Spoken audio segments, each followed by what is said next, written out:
অনেকেই জিজ্ঞাসা করছো আমরা কোথায় যাচ্ছি, সেটাই তোমাদের এই ভিডিওতে বলবো। অনেকে গেসও করতে পেরে গেছো। চলো তাহলে বেশি দেরি করবো না, ভিডিওটা একেবারে স্টেশন থেকে শুরু করি। আমরা সবাই একদম রেডি হয়ে চলে এসেছি। কোথায় যাচ্ছি সেটা তো তোমাদের অবশ্যই বলবো। এইদিকে ইনি সবাই মাত্র এলেন, আর আজকে আমরা একটু বিচ্ছেদ ভাবেই এসেছি। এক একজনের বেডিং পত্র দেখেছি, আর আমরা তো শিওর ছিলাম না যাবো কি যাবো না। তবুও 1 মাস আগে থেকে সব কেনাকাটা শুরু করেছি। তবুও ফাইনালি বাড়ি থেকে মোটামুটি রাজি হয়েছে। আর আমার বাড়িতে তো কি বলবো, আমার বাড়িতে তো মোটেও যেতে দেয় না কোথাও। অনেক কাঠ কয়লা পুড়িয়ে তারপর রাজি করিয়েছে। এই ভিডিওটা আমাদের তিনজনের কাছে অতি স্মরণীয়, কারণ জীবনে ফার্স্ট টাইম আমাদের বেরোতে দিয়েছে। ভিডিওটা দেখে অনেকেই অনেক রকম কথা বলতে পারো, কিন্তু জীবনে প্রথমবার বলে কথা, একটু তো লাফালাফি করবোই বলো। আর আমি আর রূপসা তো সেরকম একটা বেরোই না, আমাদের হচ্ছে লেজে গবড়ে হয়ে গেছে সবকিছু। মেট্রোতে ঢোকার সময় যে ছোট গেটটা থাকে, মানে ওটাকে কি বলে ঠিক আমার জানা নেই, মানে ওখানে একটু স্ক্যান করে তারপর ঢুকতে হয়। আগে যখন অনেকদিন আগে একবার গেছিলাম তখন কয়েন মতো একটা দিয়েছিল, এটা আবার দেখি একটু আলাদা। তারপর রূপসা স্ক্যান করলো যখন, তখন দেখি আবার একটা কাকিমা ঢুকে গেল। স্ক্যান আর হচ্ছিলই না, বেচারা তারপরে অন্য একদিক দিয়ে আসতে হয়েছে। যাই হোক, তারপর আমরা চলে এসেছি ধর্মতলায়। আর বাইরেটা এত সুন্দর লাগছিল যেটা তোমাদের আমি বলে বোঝাতে পারবো না। এতক্ষণ আমাদের পুরো দম বন্ধ লাগছিল, কিন্তু হাওয়াটা যখন দিয়েছে তারপরে আর কি বলবো তোমাদের।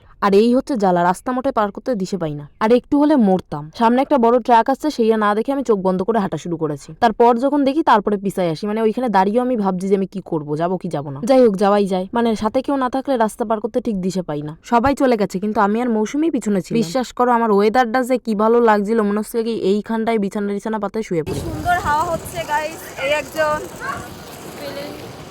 হেভি লাগছে। এই রূপসা এইখানটা দেখ, আরো হেভি লাগছে।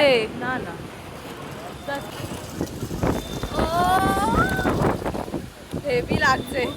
ইস, এইবার আমাদের বাসের সিটগুলো আমরা একটু চেক টেক করে নিচ্ছিলাম। এমনিতে তো বাড়ি থাকলে 8:30 টাইমে ঘুমাই যায়, এইখানে এসেও ঠিক একই অবস্থা, ঘুমে মোটা চোখ খুলতে পারছি না, কিন্তু আবার ঘুমাতেও পাচ্ছি না। রাত হয়েছে, খিদে তো পাবেই, আর তরকার যা অবস্থা সেটার কথা বললামই না। আমরা পৌঁছে গেছিলাম ওই 10:30 11টা নাগাদ, আমাদের বাস ছিল 12টা 12:30 নাগাদ। এইবার আমরা অতক্ষণ কি করবো তাই আমরা পাইচারি করে বেড়াচ্ছিলাম। আমাদের এই দিকটা সেরকম একটা বোঝা যায় না, সবাই 10টা 11টার সময় পুরো ঘুমে বিভোর। আর কলকাতার এই দিকটায় মনে হচ্ছে সন্ধ্যা 7টা বাজে। সবাই আমার কথাটা তো শুনে আবার জন্য মূর্খ টুর্খ ভেবো না, সেরকম একটা আসিও না তাই জানিও না। বাপের জন্মে তো খেলা সম্পর্কে কিছু জানি না, তাই সবার কথা শুনে স্টেডিয়াম দেখতে আসলাম। ওই যে দূরে দেখতে পাচ্ছ ওটাই হচ্ছে স্টেডিয়াম। আমার মতো কারা কারা খেলা সম্পর্কে কিছু বোঝো না তারা কিন্তু আমাকে অবশ্যই কমেন্ট করে জানিও। ফাইনালি আমাদের বাস ছাড়ারও সময় হয়ে গেছে, এবার আমরা সেখানেই চলে গেলাম। আর তোমরা তো বুঝতেই পেরে গেছো আমরা কোথায় যাচ্ছি। ফাইনালি মাকে রাজি করিয়ে চললাম দীঘার উদ্দেশ্যে। রাজি করিয়েছি না কি করেছি ভগবানই জানে। যখনও বাড়ি থেকে আসি তখনও মুখখানা বাংলার পাঁচের মতো করে রেখেছিল। তারপরে এই ভারত পাকিস্তানের যুদ্ধ শুনে তো আরোই আসতে দিচ্ছিল না, তবুও কিছু করার নাই, যেতে তো আমার হবেই। সারা রাস্তা মৌসুমী হচ্ছে জেগে জেগে কাটিয়েছে, আর আমি আর রূপসা ঘুমে পুরো বেভোর ছিলাম। বাসে সেরকম একটা আমি আর রূপসা উঠতে পারি না, কিন্তু এসি বাসের জন্য সেরকম একটা প্রবলেম হয়নি। আর তার থেকে বড় কথা, তিনজনে একসাথে রয়েছিস তখন কি আর কিছু হয়। আর ওই যে আমাদের বাস ইঞ্জিনি, প্রচন্ড কম খরচায় তোমরা ঘুরে আসতে পারবে। কারোর যদি কোনো ডিটেলস লাগে আমাকে জানিও, আমি অবশ্যই দিয়ে দেবো। রাত প্রায় 1টা 1:30টার উপরে বাজে, কিন্তু তবুও আমাদের মনে ফুর্তি কম